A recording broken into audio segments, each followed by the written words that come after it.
Are you ready? A Shot of Wrestling, episode 309, and away we go. Wait your damn shot, boy. Is that the message you got? We about to go live. Are you ready to rock? So take a shot. Oh, so take a shot. Oh, yeah. I'm a street breaker. I'm a heartbreaker. This is my dawn. I'm a Ramon Razor. Strict man, nature boy. About to seek and destroy. It's an SOW. Let me hear you make noise. Take a shot, boy. Is that the message you got? We about to go live. Are you ready to rock? So take a shot.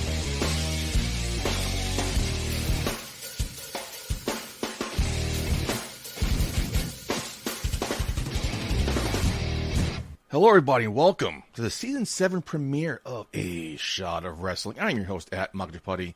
Thank you for joining us.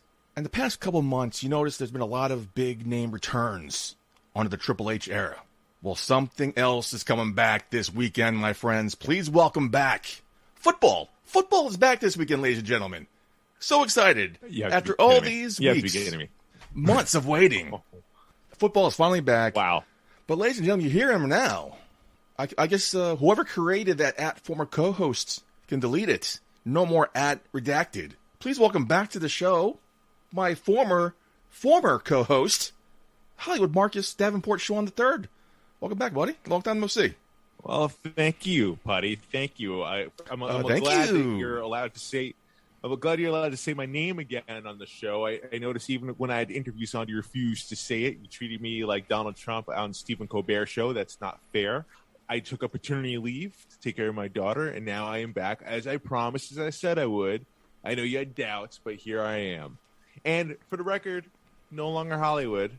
Really? No longer Hollywood, Mark Shawn. Okay. That's gone. That's in the past. You know, it's a new day here. Mm-hmm. So from this point forward, I am just going by your favorite actor, Mark Shawn. Wow. Why are you dropping Hollywood? You know, I think it's time, you know, for a change for myself in the world of professional wrestling. And I feel like Hollywood, the Hollywood Assassin, that was when I first came into professional wrestling. It was during a time when I was with the Satsujin squad. And, the squad is really no more. We've gone all our separate ways. And I think it's time for me to make my own name for myself. And not to say there's anything wrong with Hollywood Assassin and, the squad, but, you have to evolve. And for me, it's time for me to take that next step. And that's how I'm going to do it. Your favorite actor, Mark Shawn. And there's going to be more to come with that in BCW for sure. Okay. Ominous words. Welcome back, buddy. How you been? What's going on? How's the baby? How's life? How's fatherhood treating you? Oh, man, dude. So it's crazy, man. It's been months. I feel rusty. So, yeah, I had a daughter. She's great. Okay. She's 4 months now, and dude, I am having a blast being a dad. There's no other feeling like it, man. For real. Like I know it's a cliche, and I know people, fathers, they say time and time again, you don't really know until it happens. Even when my wife was pregnant, I thought I may have a clue, but no, I was clueless, man. Like now, I totally get it. It's just you just view the world so differently. I seen that clip of Ryan Reynolds, I believe it was on Stephen Colbert or David Letterman, saying how he would take a bullet for his wife, because I thought to me he loved his wife, the beautiful Blake Lively. Then they had a daughter, and he's like, I would use her as a human shield in a heartbeat. I'm like, oh, yeah, I guess that's... You sent me that clip. Yeah. You sent me that clip, and that was so accurate. And I showed it to my wife. I showed it to some family members, and we all laugh from it. It's... Dude, especially being a girl dad, dude, the way my daughter looks at me, the way she smiles, it's like the best feeling in the world. I feel the same way every time I look at my $1 Million Championship signed by Ted DiBiase, so I know how you feel. I think it's a similar situation, I believe. On the same par, maybe. Apples and oranges. But hey, whatever floats your boat. Okay. How about you, Putty? What's been new for you, man? Nothing at all. Same shit, different day, but we're here. New season. I want to get rid of this negativity, all about positivity, about love and acceptance. So let's have a great season. Again, I mentioned it last season finale. Last time me and you had a season premiere, we were dripping in COVID, almost on our deathbeds. So I'm very happy this season premiere. we're all good. We're all good, buddy. Yeah. Starting off right, man. And speaking of seasons, as you mentioned before, football season's kicking off. You have your Miami Dolphins jersey on. How are you feeling about them this year? Really good, buddy. Really good. I say that every season, and I always get let down. I thought we had bigger hopes going into this season, but every projection I read is either going to be barely above 500, not even in the playoff picture. So just going to be another mediocre season. But it's going to be a huge season for us because it's make or break for Tua, and we'll see what happens. Yeah, I mean, it's definitely make or break for him. I mean, they surrounded him with all the talent in the world over there. Yeah, it's also, Mike McDaniel. I mean, this is a first-year head coach, so let's see what he has. But, dude, it's tough because, Miami finally has a good team again. Yep. But then, Buffalo Bills are just on a whole other level. As we saw Thursday Night Football. It's disgusting. We got finally get rid of the Patriots, and now all of a sudden we got the Bills to deal with. I'm like, oh, jeez. Can't we catch a break? What did someone say? So I feel like I think Max Greenberg in ESPN, I could be wrong, said it's like Aaron Rodgers and Derrick Henry had a baby somehow, and out came Josh Allen. Wow, that's nuts. Right. Like, the dude's got a cannon arm, but, like, he's not afraid to, like, put his shoulder down and hit some football players, too, in the meantime. The dude's a specimen of an athlete. How about your Jets? Yeah, we can talk about wrestling now. It's cool. Enough said, Marcus. How about we move on and see how rusty you are. Tell us what's trending this week. Oh, man. Well, for anyone living underneath a rock, let me tell you what's been trending on social media this past week in wrestling. It's all about AEW. I feel like AEW has never gotten this much press. Is it the right press? Probably not. It's about CM Punk. It's about Kenny Omega. It's about the Young Bucks. It's even about Colt Cabana. Guys, I'm just going to play a clip for you real fast here, if you will, from Covenant TV at the Covenant TV. CM Punk just went scorched earth on Colt Cabana. Here's the clip. Why I'm a grown-ass adult man and I decide not to be friends with somebody is nobody else's fucking business. But my friends, if I fall backwards, will catch me. Scott Colton, I felt, never would have. My problem was I wanted to bring a guy with me to the top that did not want to see me at the top. Okay? You call it jealousy, you call it envy, whatever the fuck it is. My relationship with Scott Colton ended long before I paid all of his bills. I have every receipt. I have every invoice. I have every email. I have the email where he says, and I quote, "I agree to go our separate ways. I will get my own lawyer and you do not have to pay anymore." That's an email that I have. The only reason the public did not see is because when I finally had to countersue him through discovery, we discovered he shared a bank account with his mother. That's a fact.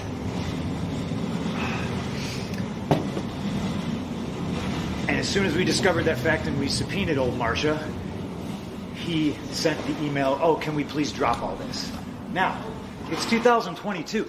I haven't been friends with this guy since at least 2014, late 2013.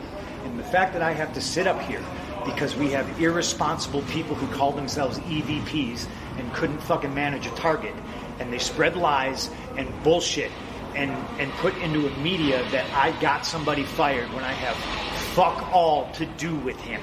Want nothing to do with him. Do not care where he works, where he doesn't work, where he eats, where he sleeps.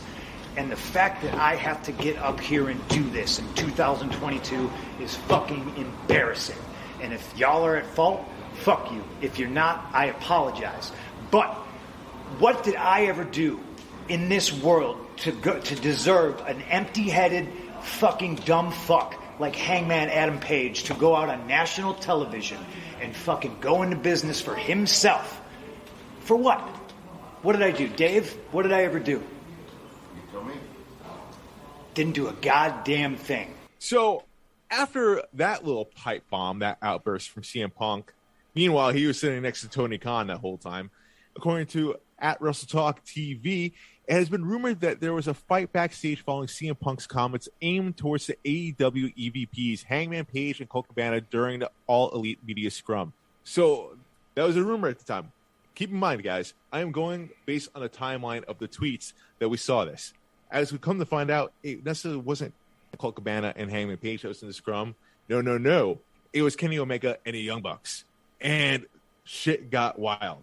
According to NoDQ at NoDQ.com, several people within AEW reportedly think that CM Punk should be fired after the comments that were made, especially after the altercation backstage where I think it was Nick Jackson was the one that got knocked out. One of them. You know, a chair was thrown. Someone got bit. Yeah. I mean, it had us thinking, man, could this be a work? You know, is this an elaborate work? Because, you know, we didn't see it. It's going to be using a storyline. Well, at Wrestle Purists, it's not a work.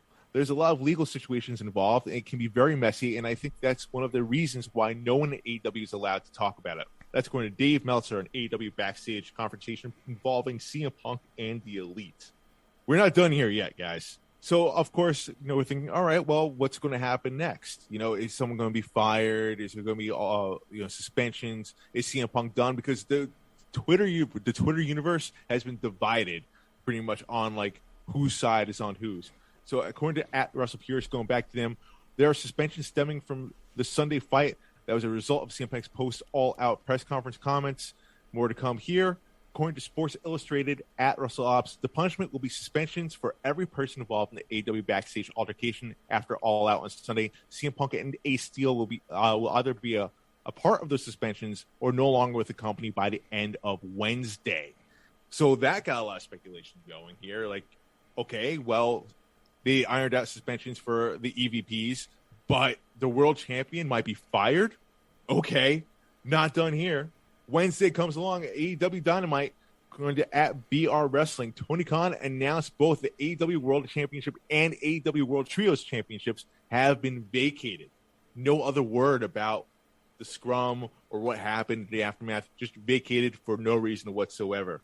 And if you think this shit couldn't get more wild, here it is, going back to at WrestlePurist. CM Punk's out for 8 months, or whatever it's going to be, 6 months to 8 months, whatever, if he's not let go. And a lot of people don't want him back, according to Dave Meltzer. So CM Punk suffered an injury during that and has to vacate the title again. So, Putty, after all of that, what I just went through, let's talk about this. AEW, are things getting so out of control in that locker room that it can't be resolved? And how should this be handled? First of all, I watched the media scrum live, right? I'm like, oh, I heard this going on. It's live on YouTube. I have nothing else to do. Let me check this out. Let me procrastinate going to bed like I should. And I watched it, and I watched it unfold live before my eyes. And I was flabbergasted. I'm like, what the fuck's going on here? I made a comment that if I didn't know who CM Punk was, I could have swore he was drunk. The way he was talking, the way he was acting, just going on this rant. He was chowing down on these muffins, which I think led to the speech. Nice plug to the small business, by the way. It was just really, really, really nuts. I was like, what the hell's going on here? I believe the locker room is divided. I believe how they should handle it is how they are handling it. The reports that we're reading, Chris Jericho stepped up. Daniel Bryan is stepping up as locker room leaders. I don't think that's what they need, what they've had. John Moxley as well. Yeah. I believe, the MJF said in the promo that locker room is AEW guys and WWE guys. I think having John Moxley, Daniel Bryan, and Chris Jericho try to be the locker room leaders, I think that will kind of erase that divide. Because they're there for the younger talent, put over the younger talent. I think how they're handling it is very well done. You can't come on the show and mention what happened. So I feel how they handled it was well done. I think the locker room, this is the boiling point. This is the blow up. This is the eruption now. We have to deal with the aftermath. And I think they've handled it pretty well so far. See what happens in the future. When CM Punk comes back, if he comes back, I don't think they're going to fire him. Should they fire him? Probably. Will they? I don't think so. Now that he's 8 months off. Why should they fire CM Punk though? If if it's an EVP or all right, let's go back to what happened from square one, from the media scrum here, right? He was asked a question, he answered directly. So, maybe he shouldn't have answered the way he did, but Tony Khan sitting right next to him, he could have interjected at any point to stop that from going on. Tony Khan, this is on him. I have to say that, man. Like okay. He obviously has lost control of his company there, and it's not a good look. This could easily, you have the EVPs of the company, Kenny Omega and the Young Bucks, threatening to walk out. Is CM Punk right calling them children? I would have to say yes. Both sides can be right, but they can be wrong at the same time. And no one is acting right here. CM Punk had some, I would lean towards CM Punk being a little right, but not the way how he went about it, if you will. Why are we still talking about Colt Cabana, though? We haven't seen him on TV in months. That's another thing he was right about. It's like, the fact that we're still talking about this is fucking embarrassing. Hangman Page, did he go out for business for himself? Yeah, it sounds like he did. CM Punk could have definitely handled that a little bit differently, especially being more of a veteran. But he than did, Hangman though. Page. He went in for business. He gave him the receipt. Move on. Done. But then it goes back to CM Punk's point that, there's children running in the show. Obviously Kenny Omega and the Young Bucks standing up for their buddies. And that's not how you do business, especially as EVPs. And I think, going back to Tony Khan here, I think that's a bad choice. You having active wrestlers being EVPs of your company. And, it kind of makes you think, is this the reason why Cody Rhodes left? I believe it was. Right? I think it has been, not by name, but kind of alluded to that, the fact that's why he left, yeah. It was kind of alluded to because there was trouble backstage, yada, yada. It has to come down to this. He mentioned since joining the E that being an executive wasn't for him. He didn't feel comfortable doing it. He didn't want to do it. Maybe those guys are just feeling the same way. Maybe they're like, I just want to wrestle. I don't want to deal with this bullshit. I don't want to deal with the politics. Let me just wrestle. Maybe that's kind of weighing on their shoulders as well. Yeah, going back to your point where the EVP should not be active wrestlers. Let them focus on what they do in the ring, not political bullshit that they don't need to deal with. Right. Or if you're the later end of your career like Triple H was, who wrestled once in a blue moon. But at the same time, he had Stephanie McMahon controlling the show. He had Vince McMahon controlling the show. He had stable people who's been around this business for a very long time controlling him and guiding him on what to do. There's no guidance there in AEW at all. And this is coming from a guy who's a fan of AEW. I love AEW. It sucks to see what's going on here. We've seen this happen, this type of Bush League crap happen to Impact. We've seen it happen in WCW towards the end. And if they don't clean up their act, they could be a defunct company within the next year or two. Going back to my point where I think that's why I think having Chris Jericho, Daniel Bryan, John Moxley, especially Jericho, since he's been there. He's been there. Yeah. He's kind of taking the helm, taking the leadership role, so to speak, because I forgot what question he was asked. I think he mentioned it in an interview last week to Vince McMahon. Vince McMahon, he's learned from Vince McMahon. He knows how to do, and I feel like Vince's influence on him can definitely help him control and smooth things over and control that locker room even more than it is right now. I think Chris Jericho right now is the guy to help squash this right now. If there's anyone on that roster to help that out, will be Jericho, and I would even throw in William Regal in there as well. That's a good one, yeah. That could help sort this type of crap out. As much as Eddie Kingston I know is a vocal person in that locker room, he's more of a motivator, if you will, to rally you up, but not necessarily in this case scenario to ease tensions down. And I love Eddie Kingston, Yonkers guy through and through. Yeah. But he himself also has some grievances with CM Punk and some other people backstage that he has been very vocal about. Even going to an altercation with Sammy Guevara last week or 2 weeks ago.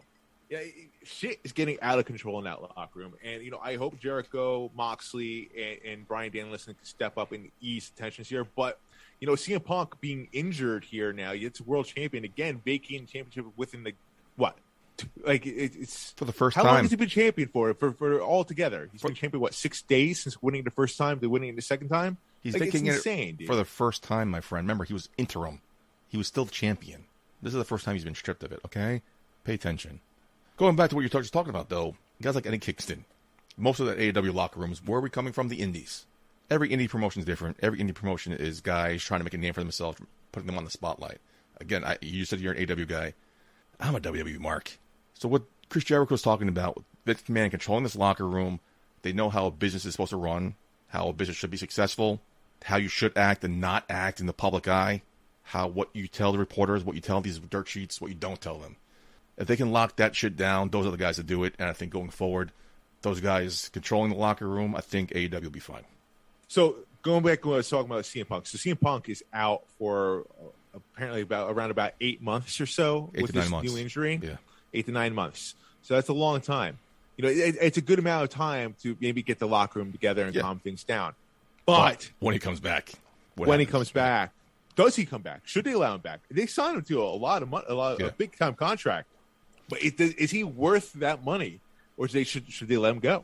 I was going to ask you that because you're the AEW guy. I don't know how the ratings are going on. I don't know how the merchandise is going on. I don't know how the pay-per-view buys are going. Is he still a draw? mean, when he came back, his debut was huge.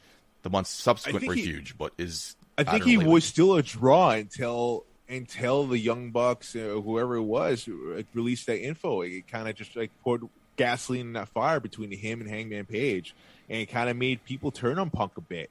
And Punk, I have to agree with what Punk said. Like, why would you bury your top draw?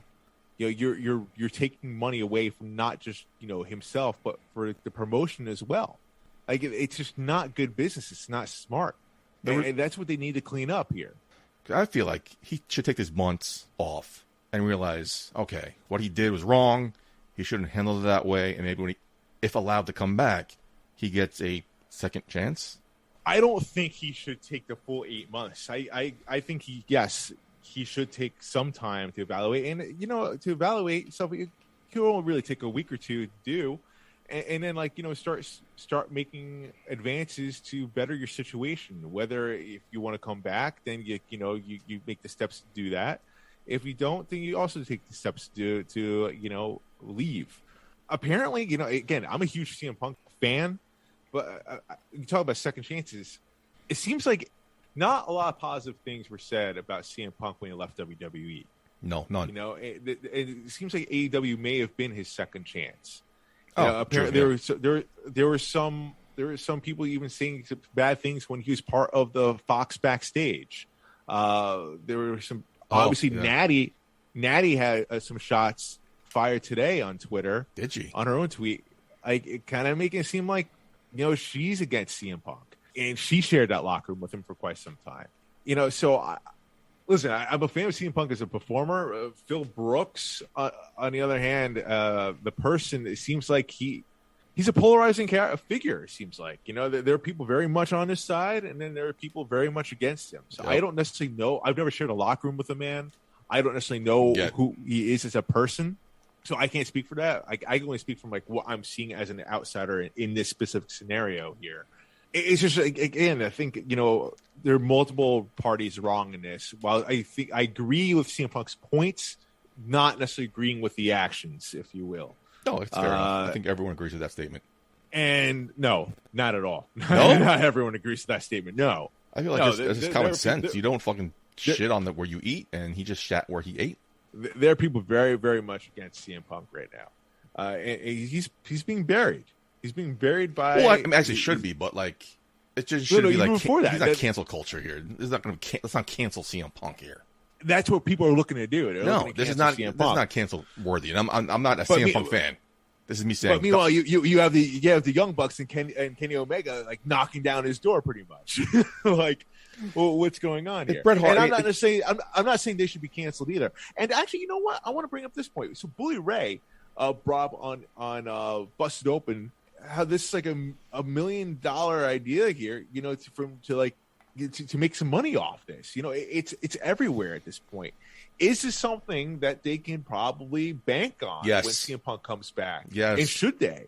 Yes. I didn't even need you to finish that sentence because not something I thought about until you just mentioned it.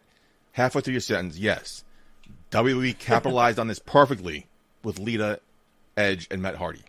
And that's immediately what came to mind with that. But some people are saying, oh, that was different. That's different. Like, different how? Yeah, it was worse. There was heart. It was worse. Feelings. There was love involved. There was cheating. There was heartbreak. There was two guys in those ring. You don't know what those punches were being pulled or being landed.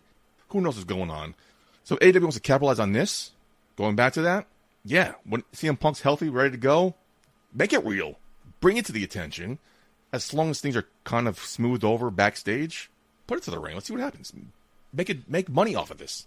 Now the problem is though, obviously Edge and Matt Hardy were mature enough to continue with the storyline. Oh my God! Yeah, you're right. Maturity. Yeah, that's a different story. Like, and also, again, they had the proper leadership and the guidance to make sure everything was done right. Does AEW have that? Not to shit on the talent here, but are CM Punk, is Adam Page, is the Young Bucks, the Elite, are they mature enough to get through this? I mean, CM Punk, it seems like it's easy to ruffle his feathers, and he does wear his heart in his chest. And he's not afraid to say what he's going to say. He's obviously not afraid to pull punches, to not pull punches, if you will. Like, are they mature enough to make money off it without getting hurt? I'm not a big fan of all the names you mentioned. I just have a random gut feeling the Elite are. I am not too sure about CM Punk. Fair enough. I mean, I want to defend him, but, CM Punk, he hasn't done a lot lately for me to do that based on what you said. Unless, maybe it just, we don't necessarily know what happened leading up to this before that, how he was dealing with it. What we're seeing is what everyone else is seeing here. Everyone has a breaking point, right? Yeah. And obviously CM Punk has hit his. Is it a short breaking point? Is it a long breaking point for him? It seems short on our end, but this could have been brewing for a while on his part. But let's say they are mature enough, right? Let's say they can, all right, let's go into business here. But I think it's going to take one off-cuff remark. It's going to take one accidental blow for it to all blow up. And they don't have the right leadership to steer the ship right. If shit goes south, they don't. Such a clusterfuck this whole thing was. Is there any chance that we're all being worked? Oh, any chance at all? Absolutely. There's always a chance. There's always a chance. Always a chance. Yeah. I don't know. Like AEW, Tony Khan, those guys at the backstage are willing to do whatever it takes. So having the Elite win the first ever trios championship and then getting stripped of it is really fucked up. But then I could see them like, yo, this would be fucking awesome. Get the dirt rags, the podcast talking about it. I'm down to do it.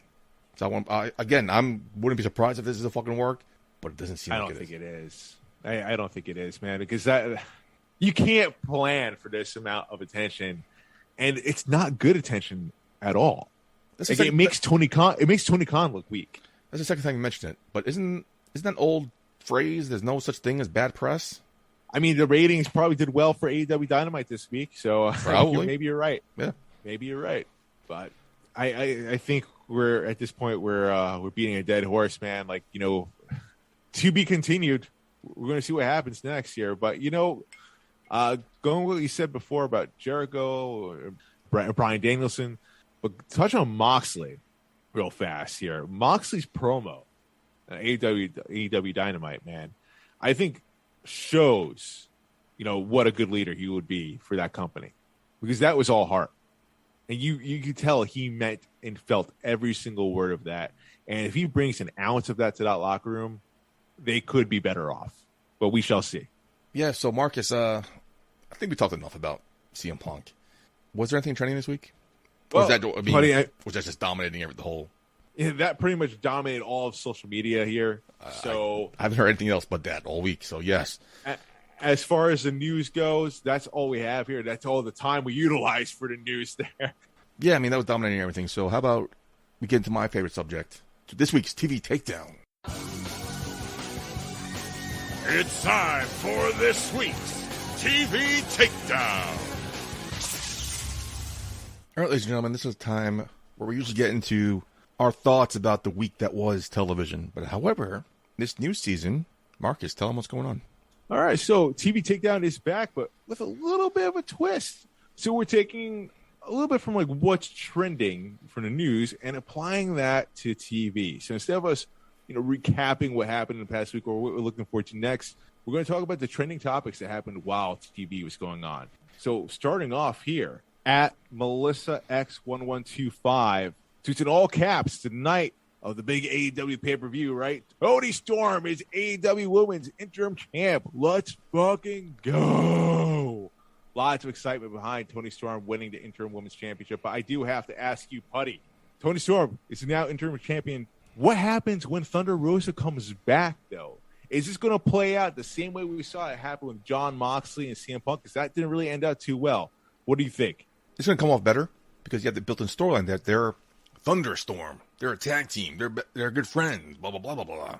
So this is going to pay off. Everyone wanted to see Thunder Rosa, Toni Storm, at the pay-per-view originally. We all knew Toni Storm was going to win. That was a rumor going into it. But now I'm happy that she did win, getting her moment to shine in this big stage here. But let me volley back to you here in the U.S. Open era. Is Thunder Rosa coming back? Didn't she ask for her release? Is this something we should be thinking about? That was a rumor. That was a rumor. I listen. As much as there's bad press about CM Punk, there's been a lot of bad press about Thunder Rosa, and she addressed that on Busted Open. She's addressed that on social media. She's addressed this countless times already. There are people even questioning: is she even injured? She is legit injured. Okay. Thunder Rosa is one not to hold back any punches. Again, it seems like AEW is just losing control of the locker room, and they're letting these rumors fly out. It's not good for business here. Even people talk about, Thunder Rosa clearly didn't want to lose to Toni Storm. Listen, Thunder Rosa, it's being denied countless times, and you don't hear anyone else in the women's locker room talking about Thunder Rosa in a negative way. I don't know where this stuff is coming from or where this hate is coming from, but listen, I hope AEW learned. Well, I'm judging right now what happened between Moxley and CM Punk, the volley of the championship within a week apart. Yeah. But we have no idea what was going to lead up afterwards or whatever, because all that drama happened. I'm curious to see, Thunder Rosa coming back, how Toni Storm is going to be as a champion. Obviously Toni Storm has been crushing it. A lot of potential from her back in NXT. Obviously wasn't happy with, how things are going in WWE, left for greater ventures at AEW. She's gone to another level, right? Clearly. Well-deserved winning the AEW Women's Championship, interim Women's Championship. But Thunder Rosa ain't no slouch, man. Thunder Rosa is a phenomenal talent. And I personally cannot wait to see how this matchup unfolds when it does happen. If it happens. You still think that she's not coming back? You think that she's asking for a release and that's legit? I don't know if it's legit or not. You're the Thunder Rosa fan, you're the AEW mark here, but where would that come from? That came from a rumor from not even a good source. That was debunked by people of note. It's not true. Is it though? You got Thunder Rosa. Listen, Mr. Thunder Rosa. You got Thunder Rosa know being offered your sources referee job at the WWE. Okay, F that. What does that have to do with anything? I want to wrestle, right? Right. I'm fucking Thunder Rosa. I'm not no referee. She's a fucking good wrestler. Hell yeah. Now that the man offering her the referee job is no longer in power, you got a man willing, probably, if he's smart enough, which we know he is. How about Charlotte Flair versus Thunder Rosa? How about Becky Lynch for Thunder Rosa? I mean, those are money matches. Those are definitely money matches, for sure. CM Punk just said in the scrum, when you separate all the fucking bullshit he said, the grass ain't always greener on the other side. Or that's Chris Jericho. I don't remember who said that, but in Thunder Rosa, you can't even get the quote right. I got the quote right. I don't know who said it, but in Thunder Rosa's case, maybe the grass is greener on the other side. Maybe this all a rumor. Maybe it's a negotiating ploy. Maybe this. Maybe that. We can only go by the source is not a credible source. Okay. That launched this. Okay. You have again. You want to talk about sources. Look at politics. You have to be considered the sources of what's real, what's not. And the same thing with wrestling right now. I mean. Okay. I'm just saying. Thunder Rosa, Charlotte Flair. That's a money match. WrestleMania worthy. I'm not denying that. That wouldn't be a money match. But I think we can agree when in AEW, the money match for that right now will be Thunder Rosa and Toni Storm. Is that a money match? That seems like a Dynamite match. Wow.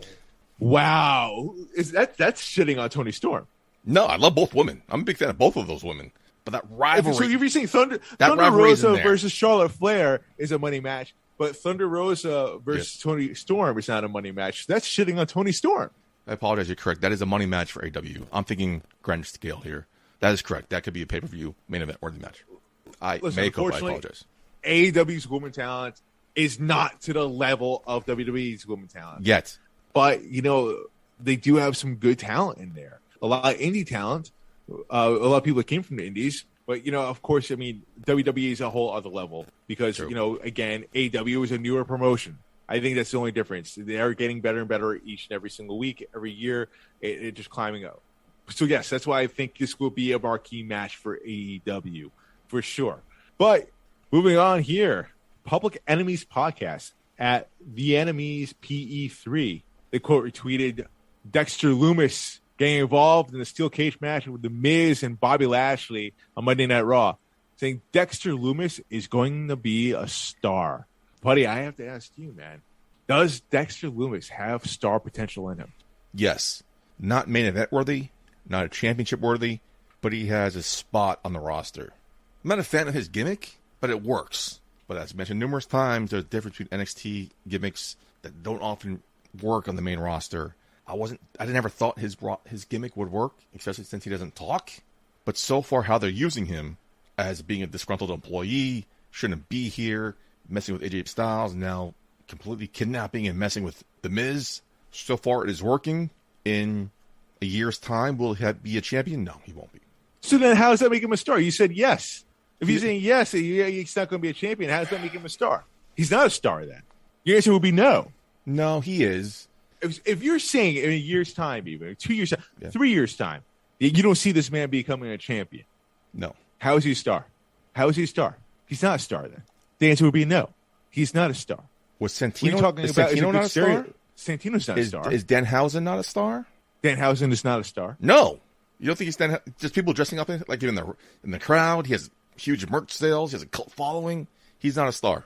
Not a knock on Danhausen. Danhausen is talented. He's over, but he's not a star. When you say the word star, right? When you say the word star, I'm not even talking about a champion. I'm talking about John Cena. I'm talking about The Rock. I'm talking about Batista. I'm talking about even Sasha Banks right now. Mm-hmm. I'm not necessarily talking. Notice I didn't include Shawn Michaels. Notice I didn't include Stone Cold Steve Austin. Notice I didn't include Macho Man Randy Savage. Right?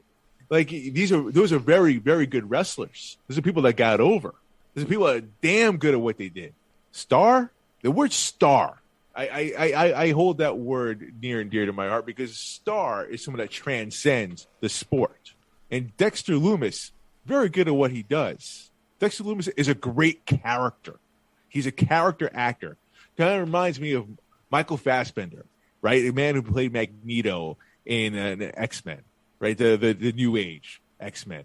Talented actor. Anything I've seen him is so talented. They tried to make him a star, but the man's not a star per se. Damn good at what he does. Not quite the star. Not a draw on his own. And I love Michael Fassbender. I love Dexter Lumis, but it's kind of like that same level. He's a great character actor, a great character wrestler. It's just not a star. Big difference. Okay, there it is. We have two different definitions of the word star.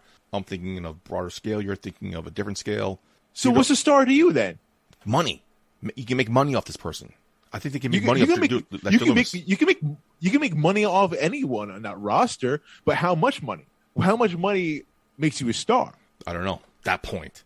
But so far, what they're doing with Dexter Lumis is working. The crowd seems to be behind him. Those of us that know who he is, going back to disconnecting the main roster of NXT, a lot of people probably don't know who this guy even is. They're doing a good job of trying to sell it on commentary, but I think going forward, it's too early to tell, really, because of the crowd that does not know who he is. If that makes sense. Let's see what's going on. You can tell from the fan reaction on Raw. Actually, it seems like a good portion had no idea what really was going on. I just want to say you could be a world champion. Maybe IC, maybe US, yes. World champion without talking, without cutting promos, really hard to do. I mean, Yokozuna did it. Oh, shit. Yeah, you're right. But he had a mouthpiece, though. He had a mouthpiece. So what you're saying is Dexter Lumis needs a mouthpiece. What's your social media again? I am looking for new clients. Yeah. All right, moving on here. So Denise Hollywood superstar at Denise Salcedo talking about toxic attraction here. Oh my God! Let's talk all day about toxic attraction, please. Doudrop and Nikki ASH versus JC Jane and sorry, I can never say your name. Gigi Dolan. Gigi Dolan. Excuse me. Gigi Dolan, please. Tired. Come on, respect her. Gigi Dolan. I am so tired. It's past my bedtime. Gigi Dolan was a fun one. I feel it showed Jane and Dolan can hang with the girls from the main roster, and Doudrop and Nikki appearing on NXT 2.0 has added so much already. That was on NXT. And today, Friday, Scott Fishman at SM Fishman tweets, toxic attraction without Mandy Rose would be like Destiny's Child without Beyonce. Hashtag SmackDown. So I do have to ask you, Putty, are we seeing toxic attraction being called up? Is it official? And if it's not, is it time for them to all be called up? Should it be some or all? All. You got to do all of them at once. It's a one for all for none type of situation. When I saw toxic attraction today, I knew they were coming out because I read the rundown of SmackDown. I'm like, oh, that's surprising. But it makes sense. You have a rematch of what match should have been 2-3 weeks ago. But when I saw toxic attraction, it's Karrion in the SmackDown font. Like, oh shit, is This is official? Are they called up here? Because Corey Graves said something. I forgot what it was offhand that made me think, oh, okay, I guess this is it. Turns out this is not an official call-up. They are still a part of NXT. This is just them, I guess, redoing that match that should have been a couple weeks ago. I love Toxic Attraction. Many reasons why. I don't think they should be called up too soon. Don't do it just yet. Because if you call them up now, there's a huge void in NXT.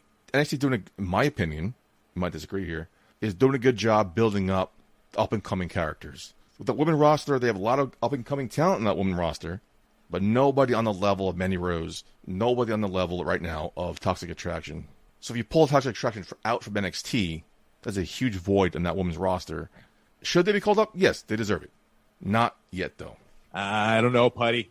I think this was a test. If they're not officially called up, this was a good test. And Toxic Attraction, I mean, obviously Mandy Rose has experience of being on the main roster, and she's definitely excelled going back to NXT. It did wonders for her and her character, and did wonders for JC Jane and Gigi Dolan. Toxic Attraction is hot. They're the hot faction. Literally. They've gained a lot of steam. They are the main attraction for NXT right now. And yes, you're all right. If they get pulled to the main roster, I think NXT would drop off a bit. I think they're probably the hottest things going on NXT right now. They're the most interesting thing going on right now. Yeah, big time.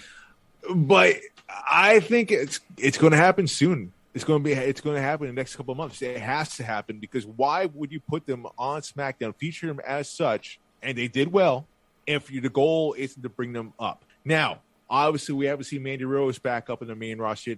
She wasn't even accompanying Toxic Attraction on SmackDown. Wasn't even mentioned.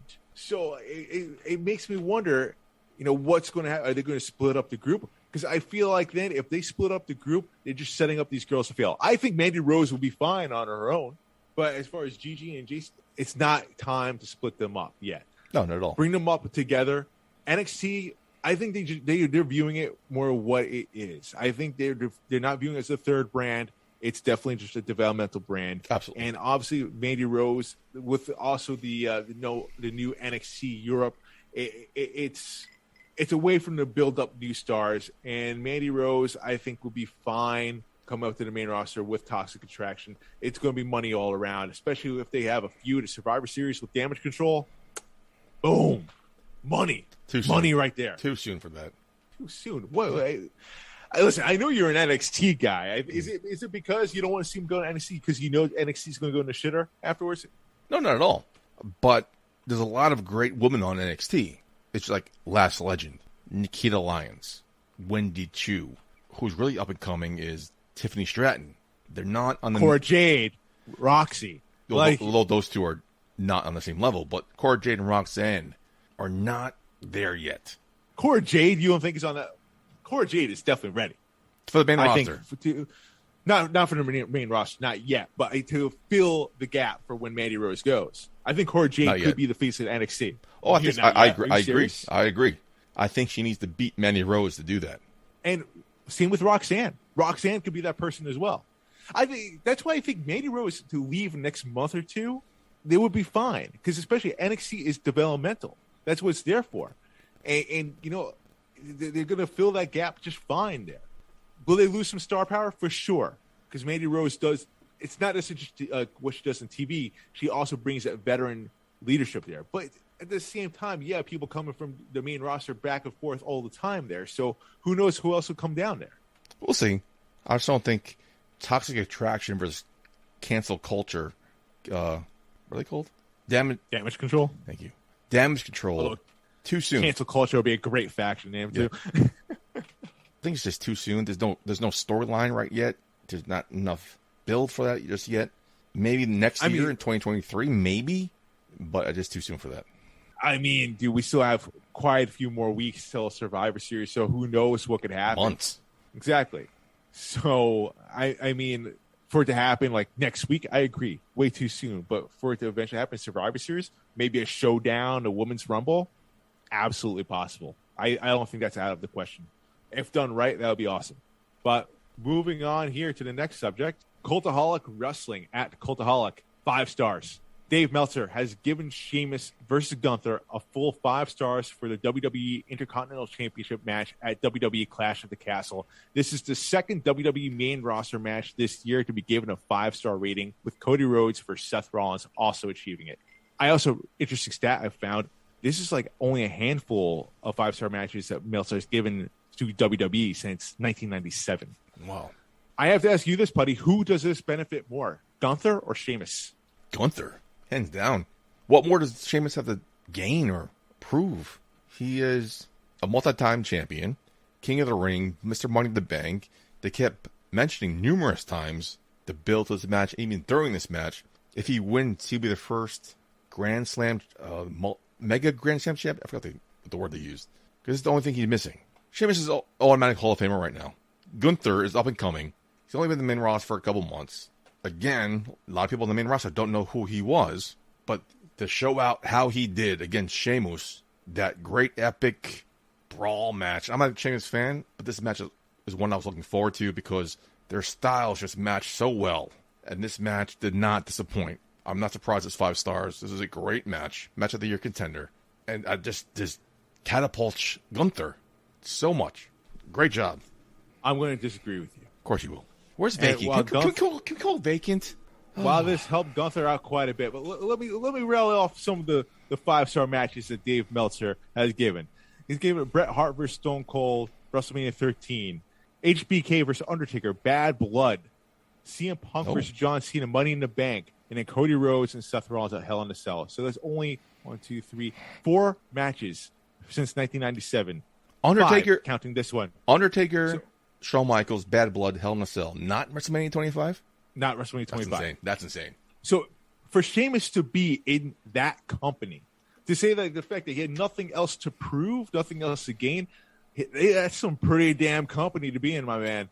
I think that it's a good reminder for people that don't necessarily know of what a good competitor Sheamus is. You know, Sheamus for a while has almost become like an afterthought, a tag team specialist. Someone that wasn't necessarily a draw, you know, someone that's held championships, but like not memorable runs, if you will. Probably his most memorable one was his first one when he shocked the world by beating John Cena.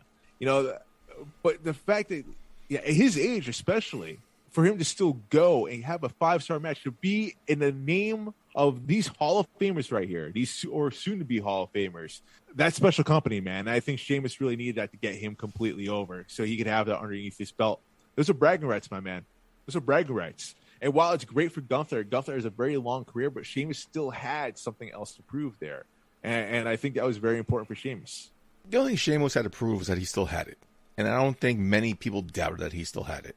It was just what he was given. Now he's given this great match against Gunther. To put Gunther over, Gunther's now on a different level than anybody else. He is now restoring prominence on the trajectory to restore prominence to the IC title. After that great match, beating Sheamus, the world champion, former King of the Ring, former Money in the Bank, his resume, we all know it right now. I think Gunther just elevates him up a little bit more. Without a doubt, big win for Gunther, for sure. Yeah. And you know, he has a long career. God willing, he's got a long career ahead of him, barring any sort of injuries or setbacks. But he's a very good wrestler. He's very good at what he does. You know, Sheamus, was he always known for his wrestling? He's known for a brawler. Yeah. You know, and this helped him, I think, a lot to get more eyes on him. And the fact that he's got juice in the tank, man, obviously could still go. This benefited both men.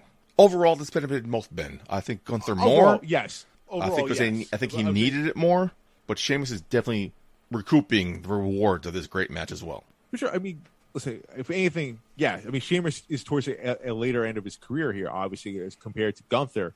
That's why maybe Sheamus needed it more, I think, is probably the right wording as far as Gunther is concerned. I think Gunther has plenty of opportunities to showcase what he does, and he has. I mean, obviously, listen, no one's surprised about the fact that Gunther put on a hell of a performance because everyone that knows Gunther, or Walter, especially that audience. I mean, especially that audience. But I don't think a lot of people recognize the fact of, you know, Sheamus' ability and how far he can go. You know, so that's why I think Sheamus probably needed this more. But going on here, since we're going to OT, the real EST at WWE Realist, SmackDown ends with Kross choking out Drew, #SmackDown hell of an image there. Yes, please. Karrion Kross coming back to the main roster, Triple H's guy after going to CYN, Control Your Narrative. Has Karrion Kross redeemed himself after being his initial call up to WWE? He was called up already? I don't remember him being called up already. You don't remember being called up before? No, on Monday Night Raw. I don't think anybody does. You don't remember this was amazing. I mentioned I'm a huge Killer Kross fan before WWE. I'm a huge Karrion Kross fan. I was so excited about his debut, and then now the package is complete again with Scarlett. He looks surprisingly more badass with hair. Usually it's the other way around. But his look is fantastic, and just what they've been doing the last couple of weeks with Karrion Kross is just so enjoyable. Especially the fact that he's going after Drew McIntyre because Roman Reigns is going away for the next couple months. This is a feud that's fantastic. This is how Karrion Kross should have been debuted originally back in the before times. It's just win-win. And the fact, what I loved so much about this, when he was choking out Drew McIntyre, the announcers kept talking about how Drew McIntyre is fading. He is fading. He's got Drew McIntyre fading. What happened? Our screen faded as well. To the point where it went black. We still heard everything, but our screen was black, which was a fantastic production shot. It was just amazing. WWE's production team has been A++ this whole past week. Between the shot that they did looking down on Dexter Lumis from the steel cage, yeah, true, to this at the end here is SmackDown. There is no other promotion that can match WWE's production.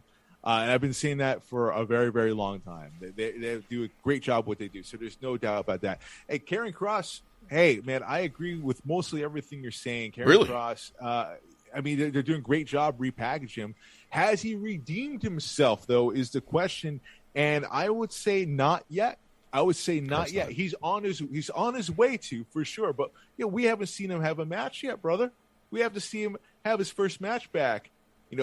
Since he's his initial call up. Okay. And see the fan reaction to that. We need to see what happens there. We need to see how is it going to be booked. Does he lose to Drew McIntyre? What are people going to say about that? How does he lose to Drew McIntyre? Does he beat Drew McIntyre? How does he do it? These are all questions I have to ask, and I think that this question cannot be fully answered until we see that. Okay, then let's get into some go-home thoughts. Marcus, your first show back. Welcome back. Thank you. Very, very rusty. You got to work on that. I do. I felt it. Jeez. Damn. My apologies, everyone. And no. Look that. I'm no longer apologizing to people. I was rusty, but we're going to get better. Apologies are empty words. It's actions. And you'll see me back better than ever. And hopefully with more interviews. So be on the lookout for that. Any go-home thoughts for you, my friend? Go-home thoughts. Well, I want to say, rest in peace to my meme, my grandma. Oh, yeah, please talk about that. I just lost her the other day. She was fighting for a few months. She's 90. She lived a hell of a life, man. Holocaust survivor. Came here from France, not knowing a soul. She one of the toughest people I probably ever known. And I mean that in a good way. If my daughter has an ounce of her strength, then I'm going to have one hell of a firecracker on my hands. But it's a good thing, and it's weird, man. Like this is my last living grandparent that's passed, so I feel like it's an end of an era. Yeah, it's just a weird time. Like I people keep on asking, reaching out to me, and thank you to everyone that has reached out to me about this, including you, Putty. Thank you. It's weird. I feel like I haven't really had time to really grieve and go through what I have to go through. I'm a dad now, and I'm looking after a little one. A lot of stuff going on here on my end. I just moved, so I feel like it never had a chance to really impact me until right now as I'm talking to you. Yeah, it's just all a weird time right now. I miss her already, man, and it's I'm just happy she's no longer suffering. I'm glad she's no longer suffering. And then my wife said best, she loved to ballroom dance, and hopefully, she's in that better place, dancing her heart out. So, cheers to you, Meme. I love you and I miss you. Well said, buddy. You did a great tribute on your social medias, by the way. Appreciate that, man. Thank you. Yeah, Yeah, I know the same feeling, man. They're not suffering anymore. They're at peace. But going back to, I don't know if you, I'm going to say it anyway. A couple months ago, you mentioned how you went down there to visit her because it was time. Yeah. Oh my God, buddy, I'm so sorry. If you need anything, let me know. But then you tell me she made like miraculous recovery because, well, it's like, okay. And here we are months later. This woman fought her ass off. It's like, fuck you. I'm going to fucking keep living. Oh, dude, there was a joke, man. I was saying, like, Death is playing staring contest with her and Death blinked. Yeah, that's what it sounded like. Yeah, exactly. She's just such a tough woman, man. The doctors gave her 2 days to live, and that was in May. And she just died just a few days ago. And, I knew in the back of my head it was coming because, I actually had some, like, really nice moments with her the last time I went down there. And, like, one of the last conversations we had was a beautiful moment. But she was with it. She had dementia amongst other things, and she had clarity at that moment. She said this it was a goodbye. She realized this was it. This was the last time we're gonna be talking. It was sad. I got off the phone. I said to my wife, like, I think I just said goodbye to my grandma. It was a weird feeling. It was like it was like very heavy. But she said, like, I'm proud of you.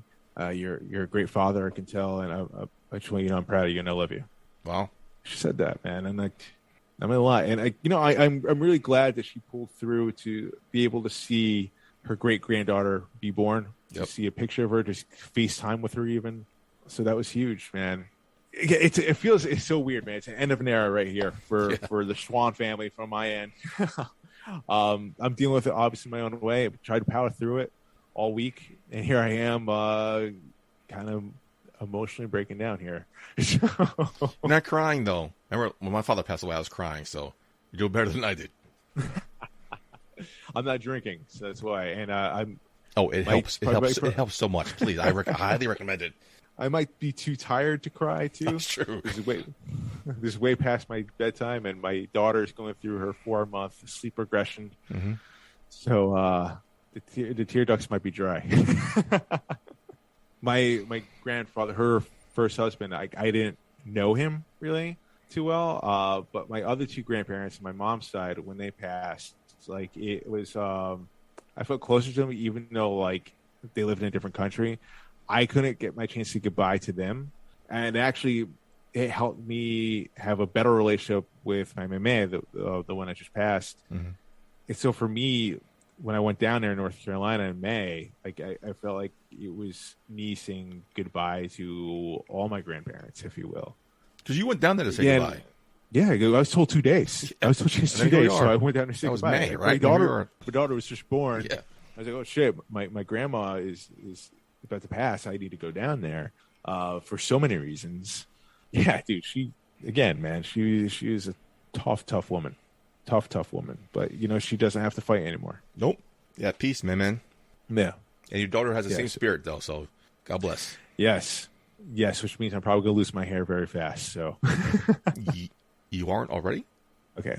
All right, we could wrap this up. Mark Schwann, welcome back to the show. Thank you, Play. Pleasure to be back. Thank you for having me back. Episode 300. Episode 300. Green Man came back to the show. I'm back, baby. Let's bring stuff back from the past. Let's do this. I'm here. And we haven't seen him since. So I'm hoping you don't follow in the steps of Green Man. I'll see you next week. Absolutely. Unless the Jets lose. Absolutely, man. Maybe the Jets lose. You have to recoup. I mean, but by the time the show airs, the Jets have already lost. So, I mean. So you heard my co-host just mention his Meme. We recently lost the Queen of England. 70 years, the longest reigning monarch in England history. It's a huge statement. Huge, man. Huge. Like, it's so big, man. Like, Premier League has paused all games. Did they? For the weekend. Yeah. It's a big deal. The Crown stopped production because of the Queen. The Queen Elizabeth, I mean, depending who you ask, is a major influence in the world. That can't be denied, though. If you hate her, that can't be done. Yeah, some say for the better, some would say for the worse. But the royal family, I mean, of course, any royal is going to come with some sort of controversy. Yeah, especially when you've been in power for so long. There'll never be another Queen Elizabeth like that again. We'll never have someone to have that type of reign for as long again. And Godspeed to her, man. She was with it up until the very end. She just met with the new prime minister 2 days ago, as of Friday. Yeah, which is wild if you think about it. King Charles now is the longest reigning monarch in waiting.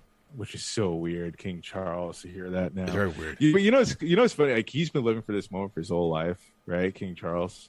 And it's not going to be what he thinks it's going to be, because now all he's ever going to be hearing is like, well, Queen Elizabeth would have done that differently. Well, Queen Elizabeth. Queen Elizabeth. No, that makes total sense. Be hearing. He knows his mother is beloved. I mean, she got through that black eye, Princess Diana.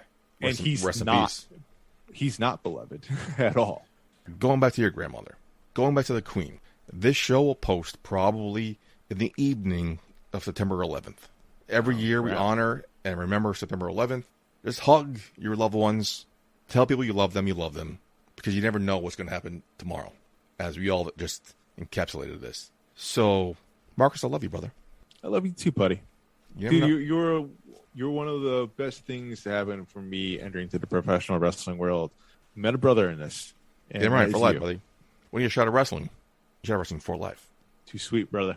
So for the returning, your favorite actor, Mark Schwann, I be your host at Mugda Putty. Until next week, putty out. Hey, baby, I hear the bell ringing, hip tosses and body slams. Oh, my. And maybe you seem a bit confused. Yeah, baby, but I got you pinned. Ha, ha, ha, ha. But I don't know what to do when I see them with that golden case. They're cashing it in. Authority all in my face. What is a man to do? Good night, everybody.